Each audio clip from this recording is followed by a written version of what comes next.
Hi, bro. Well, we're recording. Brandon, thank you so much for joining me on my podcast. I really appreciate your time. Thank you so much for having me. Yeah, so, man, where do we start with you? You are very young and up and coming in terms of the brand that you're building for yourself. One of the things about your work that I have found very interesting is that uh, and I want you to talk about this and to comment on it, but there's nothing really for you to sell. There's no product aligned with your work. You truly, genuinely, at least in my interpretation, seem like you are just using the internet and using your writing to try to like be better, try to be a better person, try to be more productive, try to find ways to like add value and be more mindful in your own life. So I'd like to just open it up with your website, with your Twitter. Tell people what you're trying to accomplish with all of your work. Yeah, so hey everyone, I'm Brandon.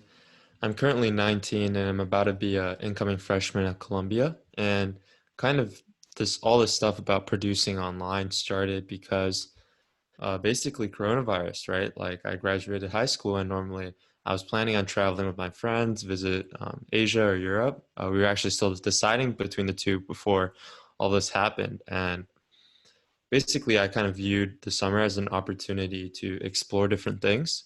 And so, what I write about currently is focused on mindful productivity and mental models and things like that. And basically, that idea is something that stemmed from school, right? Where a lot of people at school are just focused on getting your work done as fast as possible, getting the best scores, like hustling at all costs.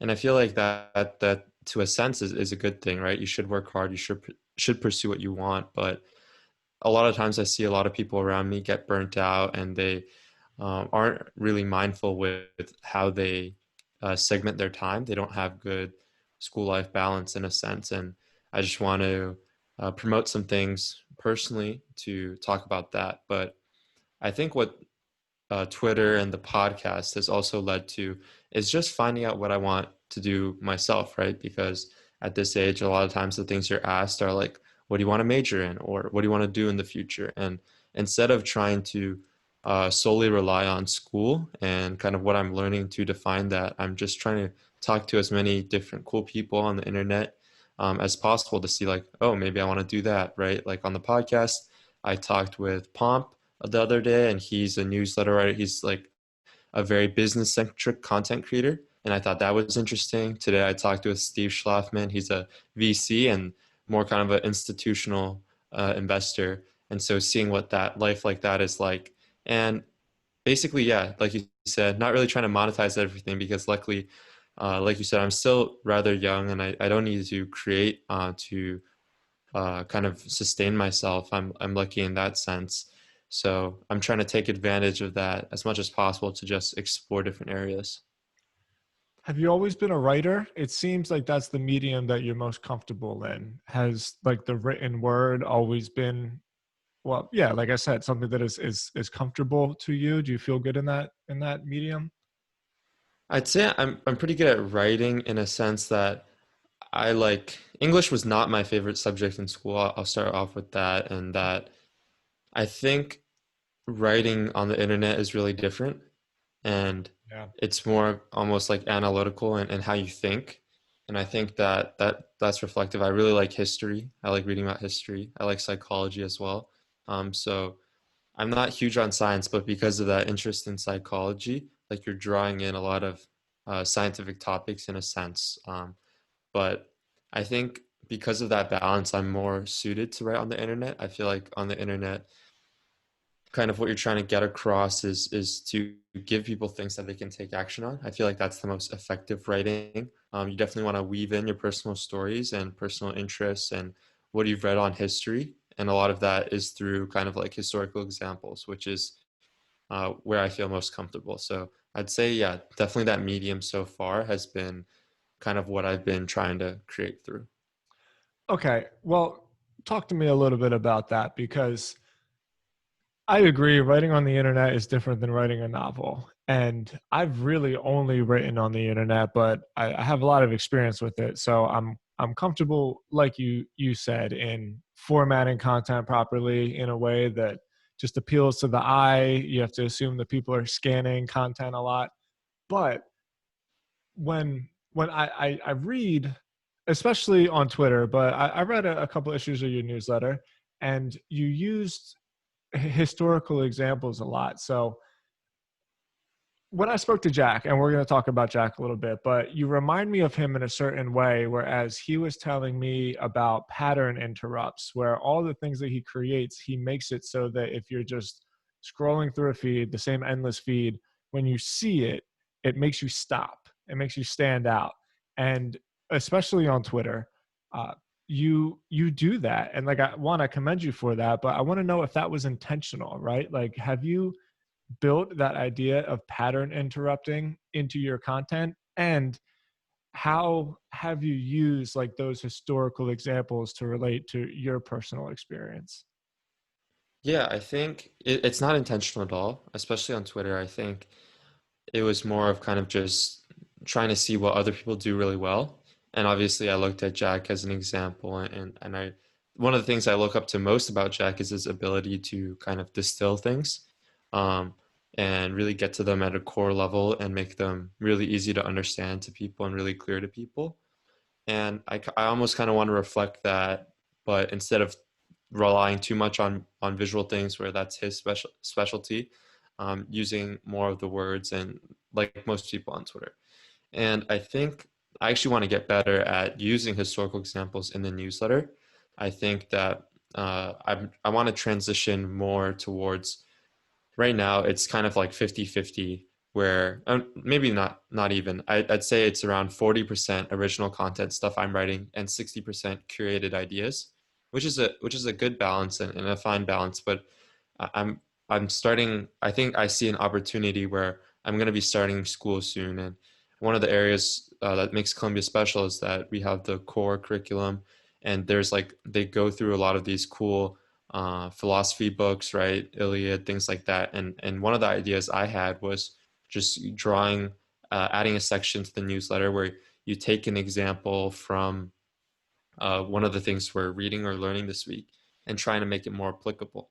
Because one of the things I think is that it's a lot of people don't really kind of like use history as much or kind of view it as an actionable skill because it's hard to translate some of the lessons. So I think extracting some of those ideas and those stories will be really unique in a sense where not a lot of people are doing that right now. No, I agree, but I mean, go a little bit further with that, because I'm a huge history nerd. When you said history, I got excited about that. I'm like, my wife always makes fun of me for reading like World War I battle history books as I go to bed. I just can't get enough of it. I find it so fascinating. And there's so many times, and forgive me, I'm elaborating here a little bit, but I think we're talking about the same thing. There's so many times where I see things play out and I think to myself, that's happened again over and over and over again in like the same exact sequence. So is what you're doing trying to take these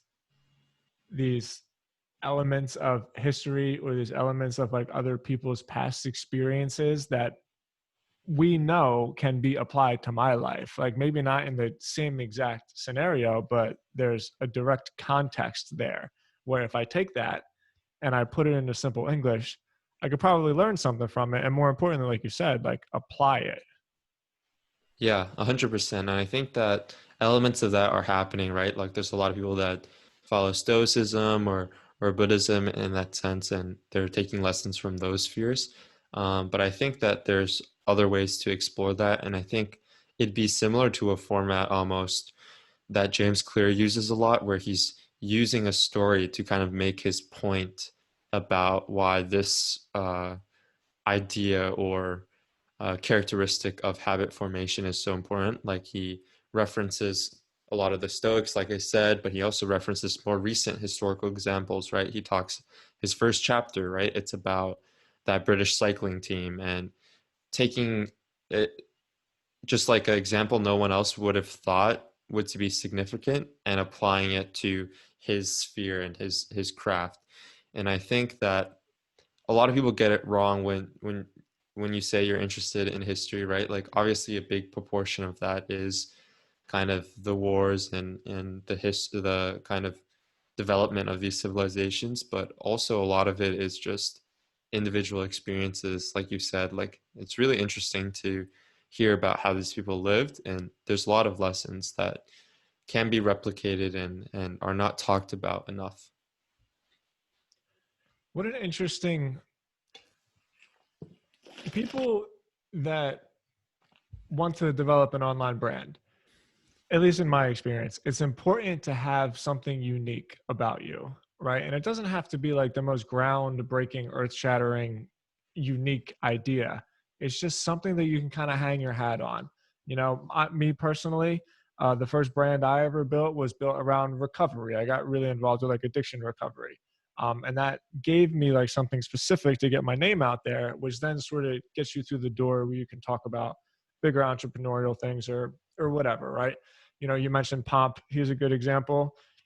I remember a couple of years ago, he was strictly crypto stuff, and not even crypto, but strictly Bitcoin stuff. And now, um, yeah, he's just expanded. He's got a much broader general audience, and so I think what you're doing is really smart. Where you're still at the beginning stages of it, but you've come such a long way. But I really think that you're doing it right, where you find some particular angle and particular avenue to focus on. And then as you build your brand and you build your reputation, you can really talk about whatever you want to talk about. Yeah, I think it's for me right now, kind of the blog is more of kind of the niche down place where I talk a lot about uh, kind of this idea of mental models and mindful productivity, and that will kind of translate to the newsletter as well. I'm trying to shift the newsletter in that direction, but I think right, like you mentioned, the podcast is kind of like the open platform on the side where I'm Me keeping, too.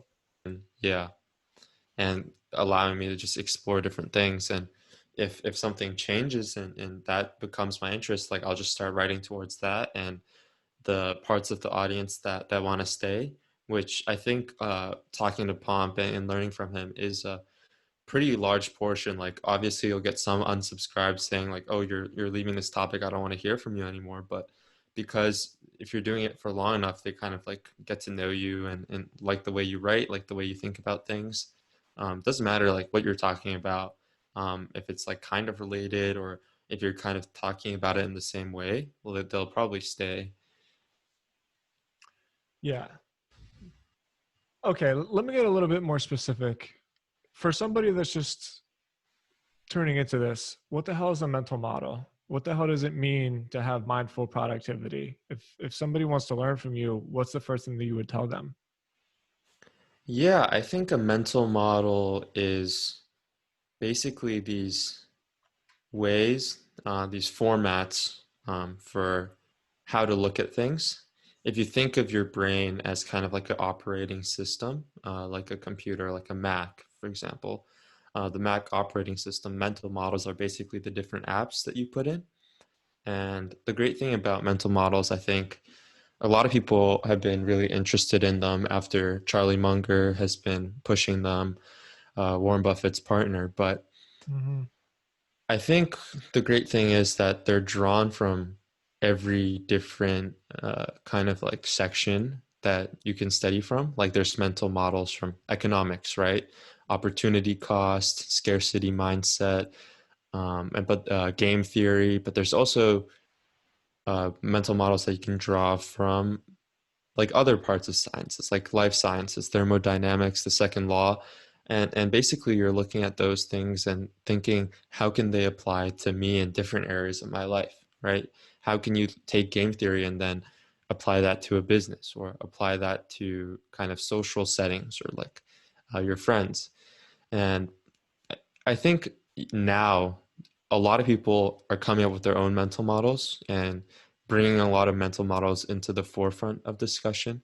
I think when you look at what Elon Musk is doing with first principles, right? Everyone's talking about first principles thinking now. It's just a way for people to change their understanding of the world, or change is the wrong word. I'd say reframe their understanding of the world.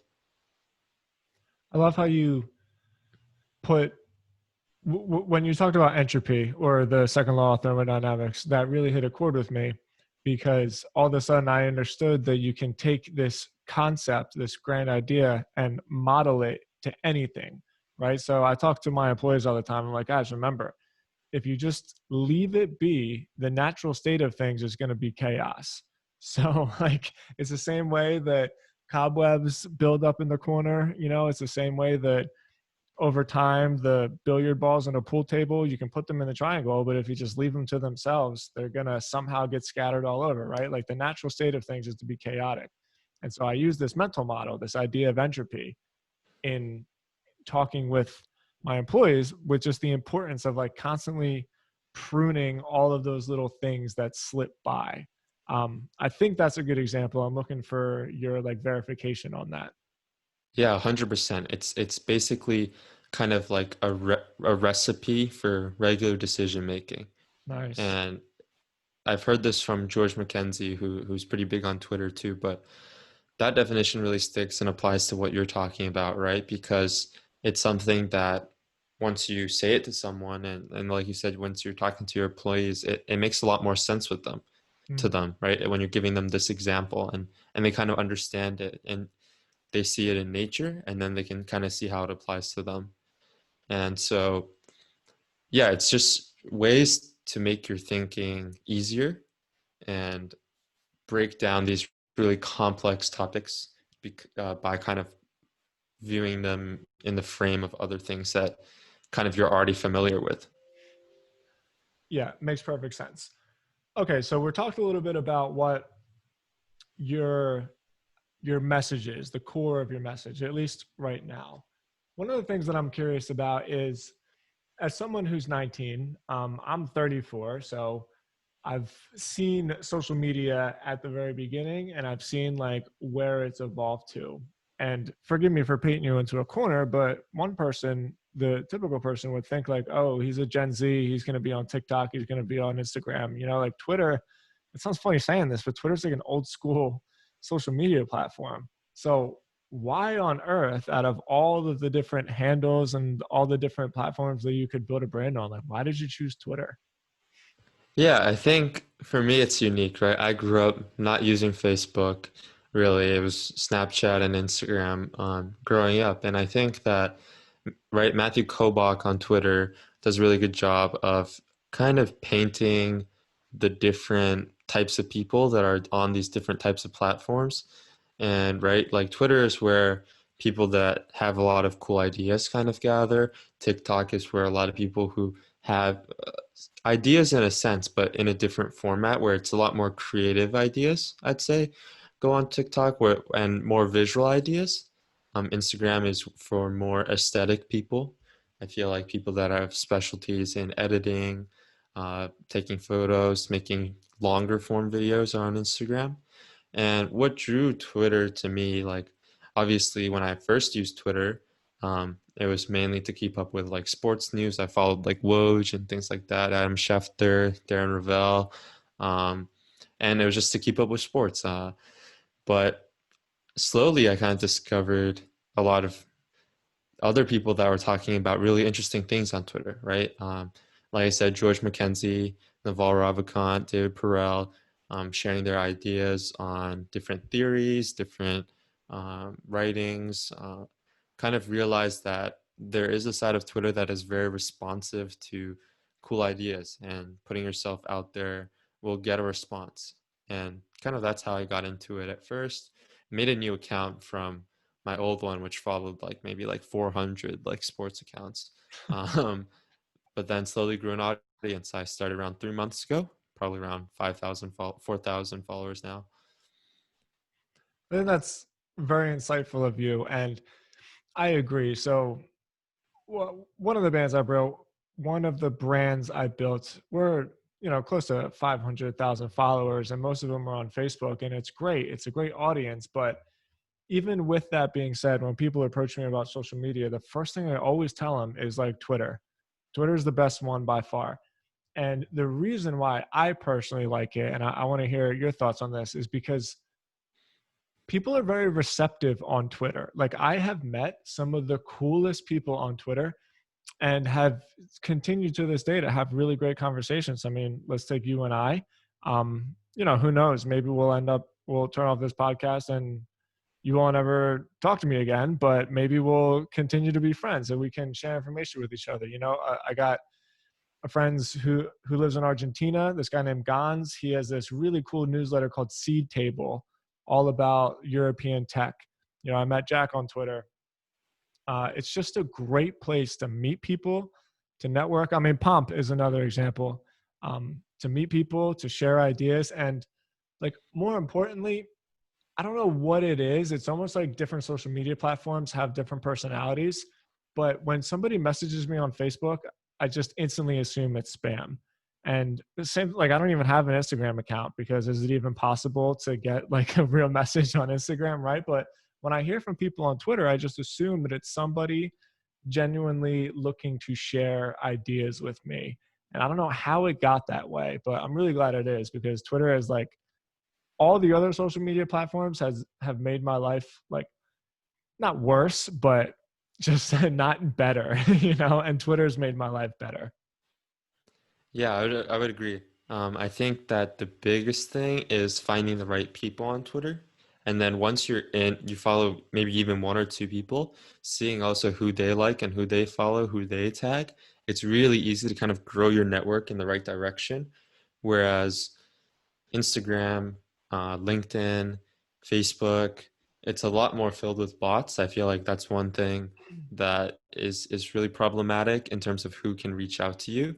I think Twitter also some people might come across that issue, but they have a better filtering mechanism.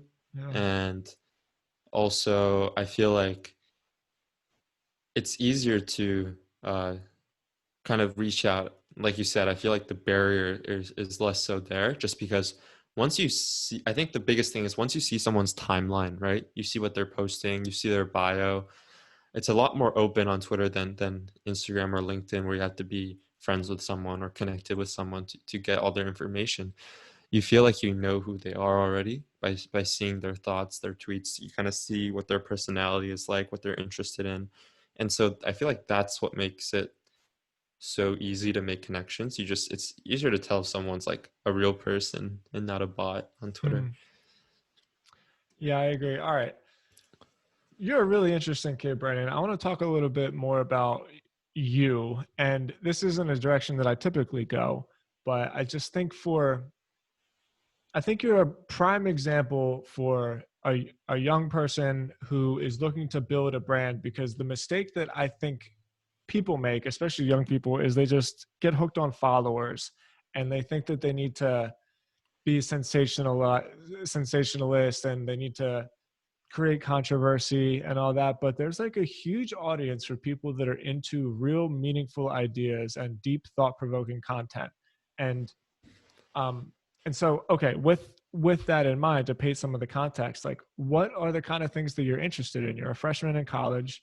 What is it that you're studying? Like where are you trying to grow with your own mental capacity?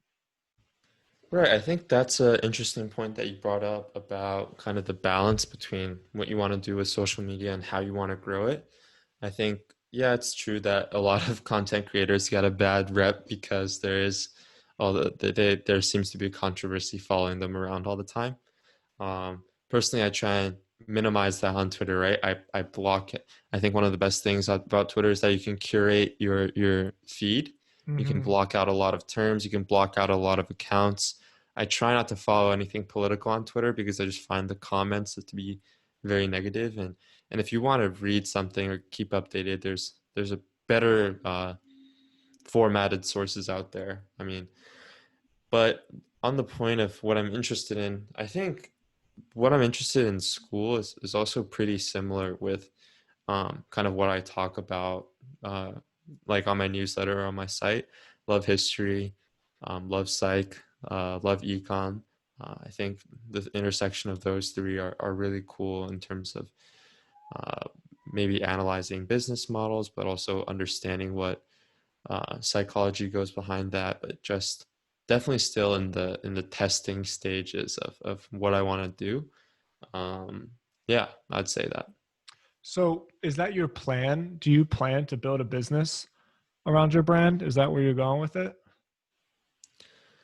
I'm not sure yet. I think the goal is to just continue to produce content about whatever I'm interested in. I don't have to stick with a certain topic. And I think that obviously school gives like good a good kind of base in terms of like defining like some of the things I'm exposed to, some of the concepts they're teaching me.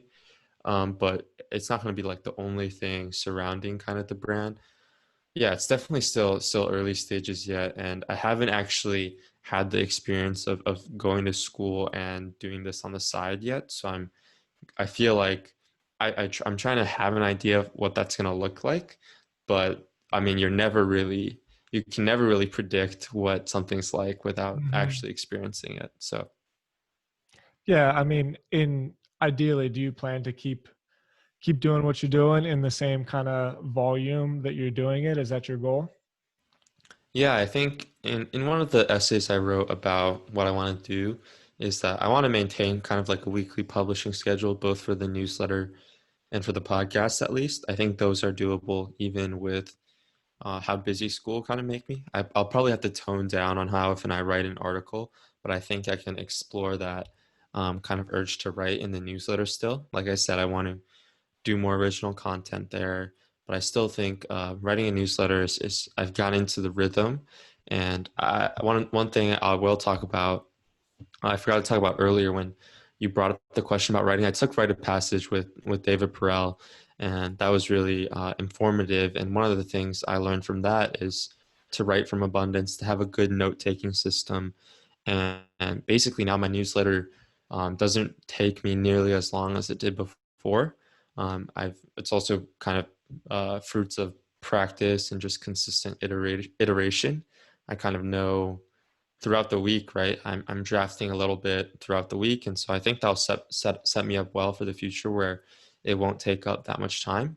And the podcast, I've gotten to a point where my conversation is pretty natural with the speaker, so I don't really have to do any heavy editing. Just um, go through with one listen, add an intro, outro. I have kindly a video editor that's working with me on YouTube to put out YouTube stuff.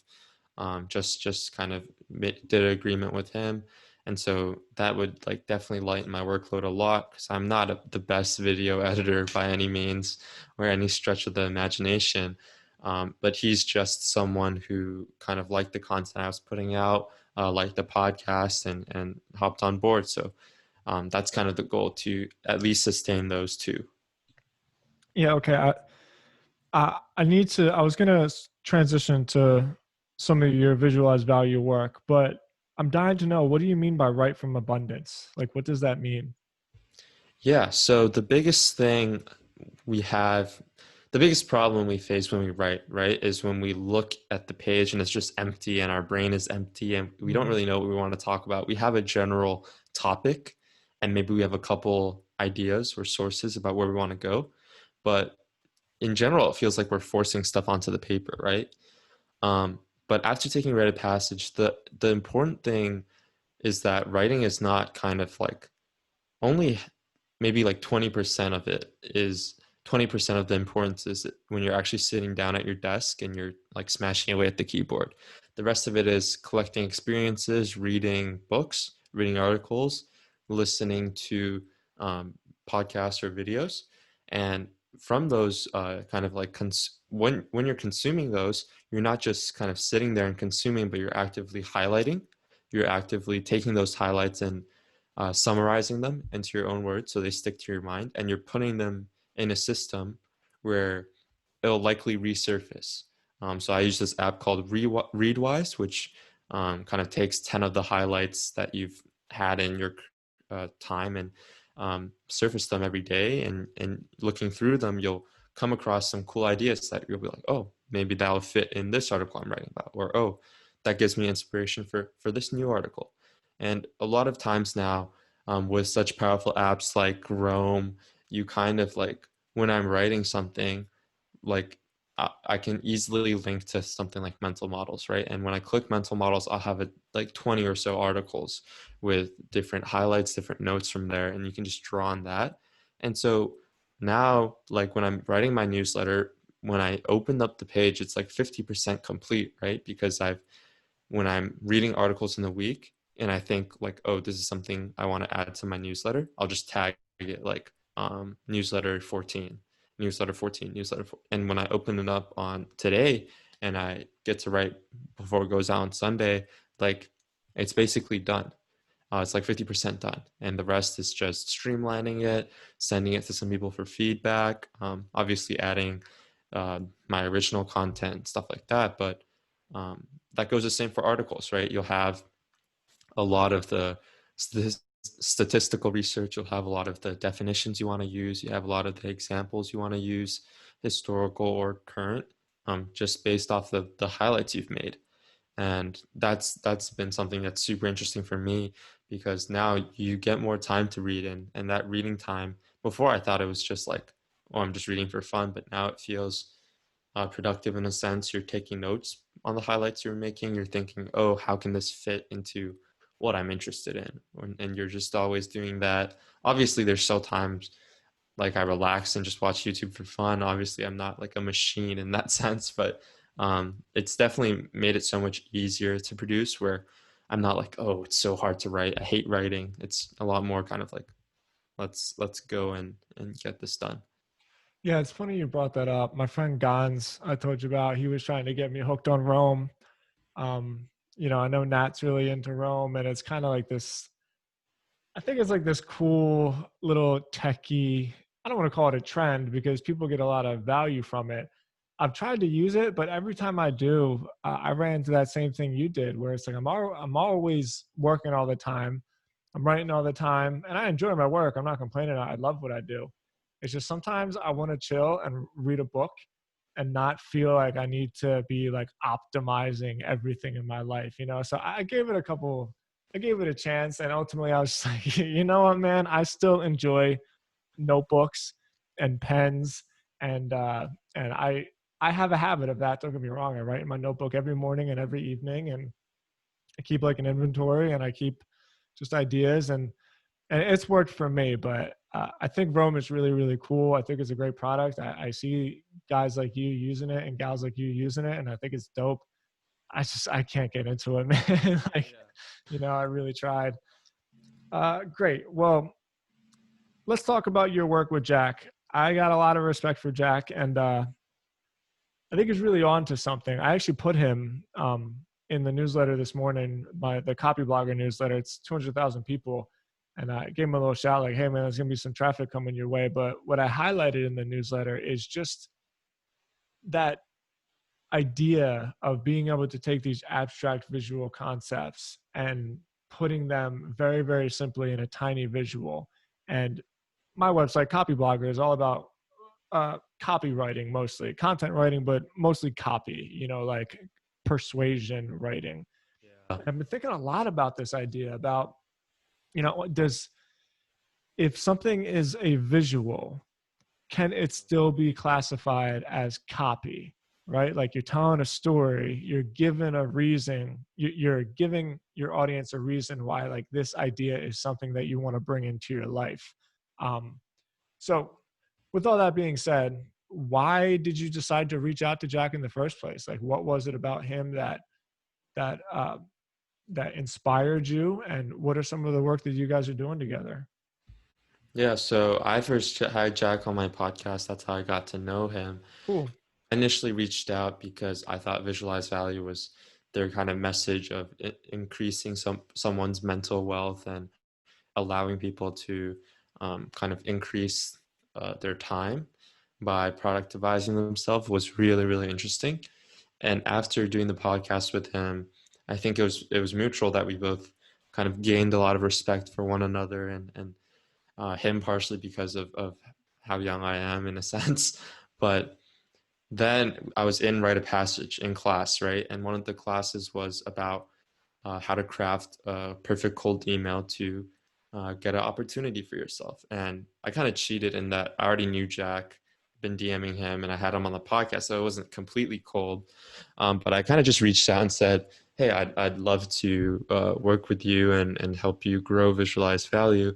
I know that you're trying to do a ton of things right now. I know Celia, his wife, was helping him, but I thought that maybe I could do some things that could benefit them. And so right now, like you said, he's been busy personally. So we haven't completely gotten off the ground, but some of the things I'm doing for him include doing the community kind of newsletter. Basically, we're trying to do a new format for that where we're highlighting a lot of the interactions within the community, how to, some of the work share and the amazing work that some of the members do there, and revamping that both to the community, but also as something that could be released on Twitter as a tweet thread, as a way to show people like this is a valuable um, workspace that you guys should come and check out. Another thing is Jack does this weekly thing again for the visualized value community that was is called office hours, and before it was just Jack teaching lessons, talking about um, different concepts to grow a business, grow a product. But we realized that quickly after doing 30 of these, like not a lot of people have more than 30 hours of content themselves, right? So what we're doing is inviting on different guests. And last week we actually had our first one on where we talk a bit about basically like how what is this person's central message, central business model, central life model, central idea that they might have.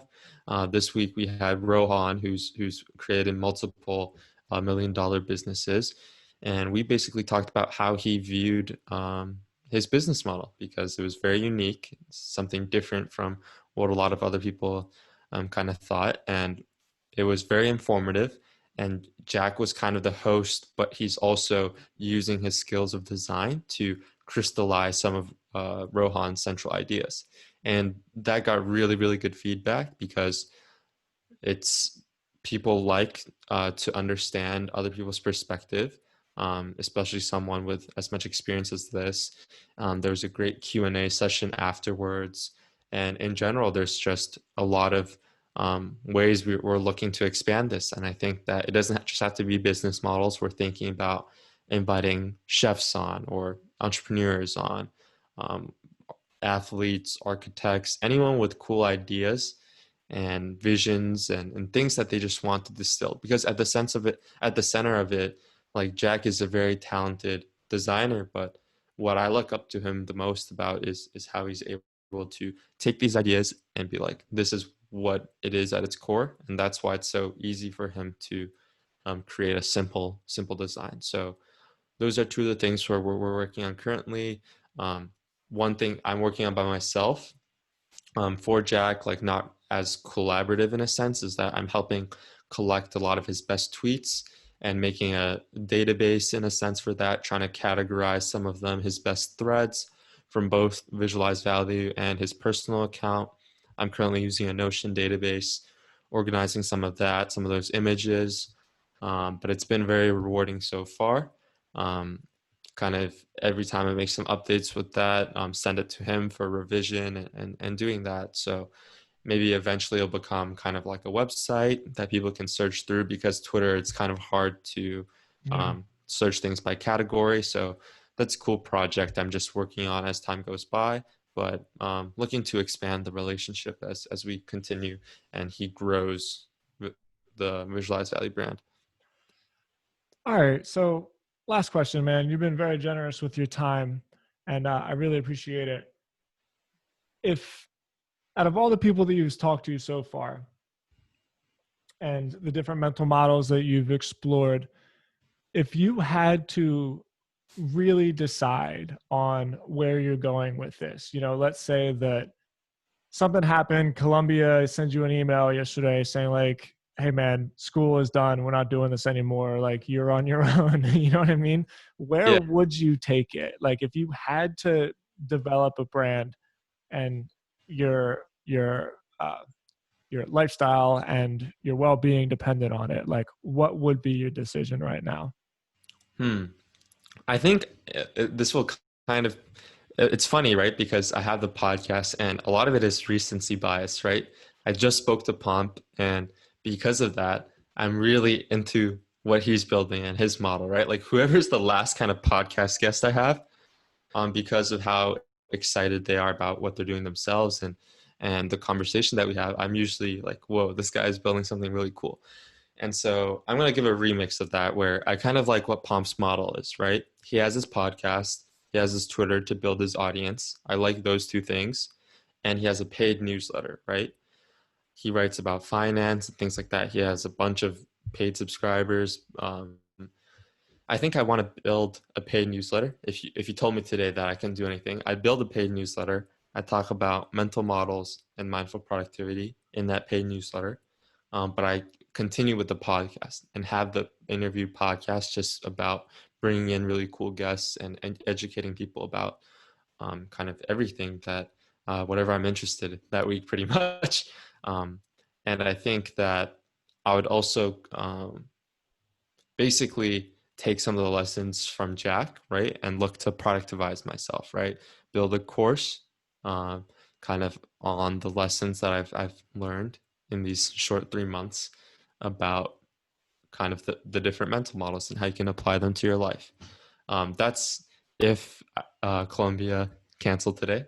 I'm not sure I would do that just in my free time now, just because I feel like I have a lot more to learn and grow in. But yeah, that'd be my answer. I think you should go for it. Personally, I'm a very entrepreneurial type. I've like never, I didn't go to school. I've never really had a job. I've always just built my own businesses. So I'm biased in that way where I think about, and I'm not trying to influence you by any means, but like I think about spending money on college and getting a job. And I'm like, why? Like you could just do it on your own.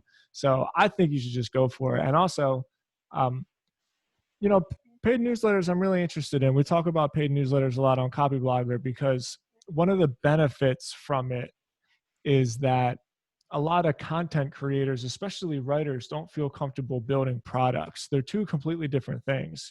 Just because you can write doesn't necessarily mean that that skill is going to translate into building a product that's worth money. So I think a paid newsletter is a really good option for people who like want their content itself to be the product, right? And Yeah. and I think that's a cool way to do it. Like you use the podcast, you use like a little bit of free written content to basically promote the paid membership for it. So if my opinion matters to you, which it shouldn't, but if it does, my vote is that you should just do it. You should just start now because you're only going to go up from here. And like a year from now, you'll be like, damn, if I would have started today, I would have been so much further along. So that's my vote, man. You should go for it. Yeah. I think it's just that I have the idea of where I want to build the newsletter, and it kind of coincides with what I'm doing. Um, I think I want to test it at least. Like I want to test run it at school for 1 year because the content is so overlapping in that sense and in that direction. But Yeah. yeah, definitely take that advice and think about what to build and how to product myself. Well, you got a lot to offer, man. I'll definitely be following along with you. I'm a fan of what you're doing. You inspire me for what it's worth. I've always been you. One thing I'll end on this that I think people can learn from you is just getting out of your own way with just hit and publish, right? Because the thing that cripples people is, I don't want to put this out there. What are they going to think of me? Or like, what about this idea? Does this suck? Does this sound stupid? And like, you've been very courageous with your willingness to just put yourself out there. So I think there's a lot people can learn from you. So yeah, brother, thank you so much for your time. Where can people find you? They can find me on Twitter, and I can send you a link in the description. And the podcast is on my website, just my name, brandonjohn.com, and also a YouTube channel that is very much in the works right now, but there'll be a lot more content coming on there in the coming weeks. Beautiful. I will definitely have all that linked up in the show notes of my website and also the show notes of the podcast. Brandon, one more time, thank you so much for your time. I'm a fan of your work. I hope we can do this again. Thank you so much, man. All right, brother.